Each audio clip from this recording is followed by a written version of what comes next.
Hello dear students, welcome to my classroom. आज हम करेंगे science worksheet number 17 that you have to submit on 27 November, यानी Friday को आपको ये वर्कशीट सबमिट करनी है। प्लीज़ वर्कशीट शुरू करने से पहले आप मेरे चैनल को सब्सक्राइब ज़रूर कर लें। Now let's start the worksheet. Neutralisation in everyday life. First is what is neutralisation. हमने लास्ट वर्कशीट में किया था कि जब भी हम किसी बेस और एसिड को मिक्स करते हैं उस प्रोसेस को हम कहते हैं न्यूट्रलाइजेशन। आज हम पढ़ेंगे कि हमारी डेली लाइफ में न्यूट्रलाइजेशन का क्या सिग्निफिकेंस है, क्या मतलब है। तो आपने ये तो सुना ही होगा कि ओवर ईटिंग के बाद आपको ऐसा लगता है कि आपके स्टमक में जलन हो रही है, एसिडिटी हो रही है। तो क्या आपने कभी ये डिस्कस किया है कि आपको ऐसा क्यों फील होता है या इस तरह की प्रॉब्लम क्यों होती है। तो ये एक पेनफुल कंडीशन है जो कब होती है, जब हमारी जो स्टमक है, हमारे स्टमक में हाइड्रोक्लोरिक एसिड प्रेजेंट होता है। ये आपको पता है। तो ये एसिड अगर ज़्यादा हमारी स्टमक में बनने लग जाए तब हमारी स्टमक में एसिडिटी की प्रॉब्लम होती है। एसिडिटी मतलब एसिड ज़्यादा हो जाना। सो acid, let us think what causes burning sensation on ant sting. जब मधुमक्खी आपको काटती है या चींटी आपको काटती है तो एक बर्निंग सेंसेशन होती है ना, जलन होती है।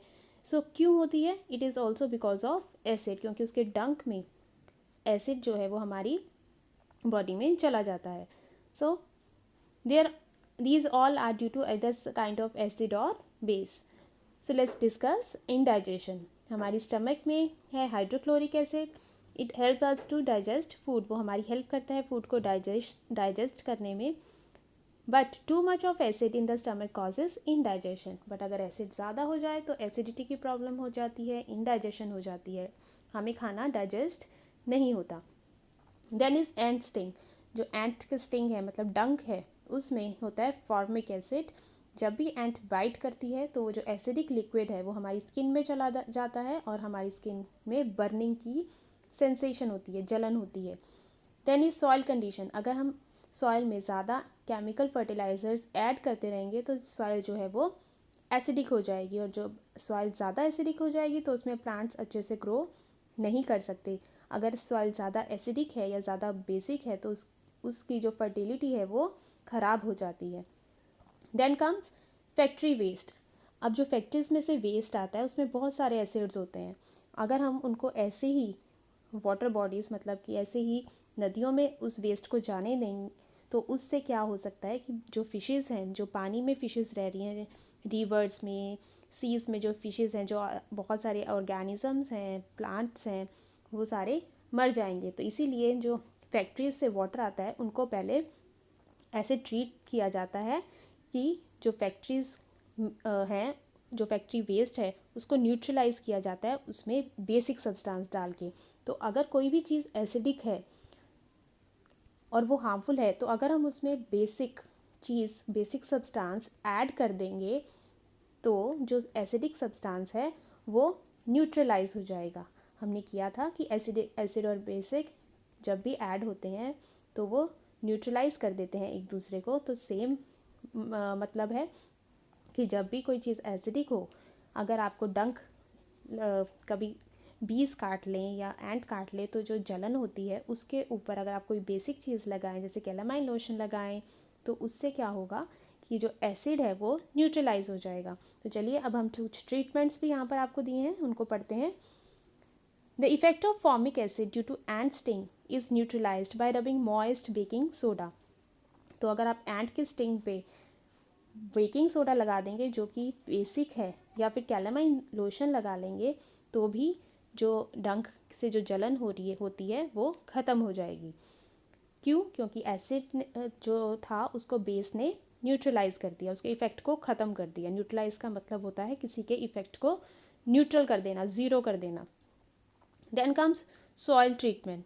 तो सॉइल ट्रीटमेंट जो है उसमें भी अगर सॉइल जो है आपकी एसिडिक है, उसमें आपने कोई फर्टिलाइज़र डाला है जो एसिडिक है, तो अगर आप उसमें बेस डाल देंगे जैसे क्विक लाइम, कैल्शियम ऑक्साइड जिसको हम बोलते हैं, स्लेक्ट लाइम जो है चूना, तो इससे भी क्या होगा, जो हमारी सॉइल है वो न्यूट्रलाइज हो जाएगी। वो ना ही एसिडिक रहेगी और ना ही बेसिक। और अगर हमारी जो सॉइल है वो ज़्यादा बेसिक है तो हम अगर उसमें ऑर्गेनिक मैटर डालेंगे तो उसमें से एसिड्स रिलीज़ होकर हमारी सॉइल को न्यूट्रलाइज कर देंगे, तो हमारी सॉइल बेसिक नहीं रहेगी।